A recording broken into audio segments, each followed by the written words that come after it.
in terms of the wider actions that the government is taking to reduce unemployment, as you know, unemployment peaked at about 15% during the worst part of the recession.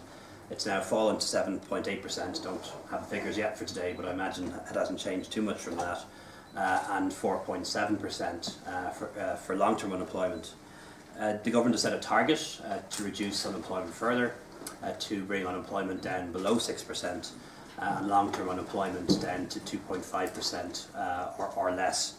They're ambitious targets, but they are achievable because we've been there before. We did have much lower unemployment in Ireland in the past than we have now, notwithstanding the substantial fall in recent years. How are we going to do that? A number of ways, of course. First and foremost always is job creation.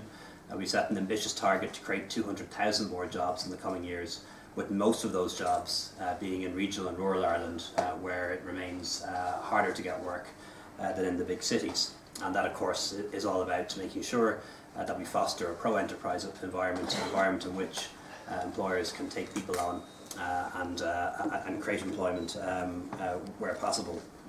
We're going to step up the services provided by JobPath and Intro. As the number of people on the live register goes down, our case officers can spend more time with the individuals who are still on the register, and the services provided by the Intro centres and JobPath will be built up in the coming years. We also have Job Plus, as you know, which is a scheme that provides a partial subsidy to employers who take on people from the live register, people who have been on the live register for a period of time, particularly the long-term unemployed, and assists them with the cost of employment over a period of 2 years.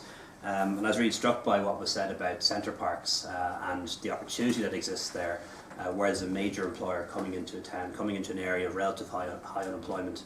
And we do have programs like Job Plus, for example, which you would hope employers would avail of to take people off the live register.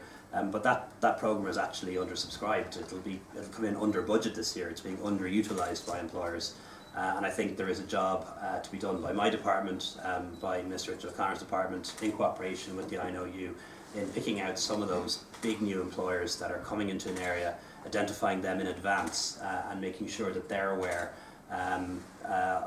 of the fact that the government does provide supports to employers, specifically to take people off the live register, specifically for the long-term unemployed, and then also to work with employers to identify people living in the locality well ahead of time and train them for those positions, because it would be a real shame, I think, if a big employer came into an area and didn't employ large numbers of people from the locality for all sorts of reasons. So that's something that perhaps we can work on in the year ahead, not just for Center Parcs but for other similar major employers coming into an area.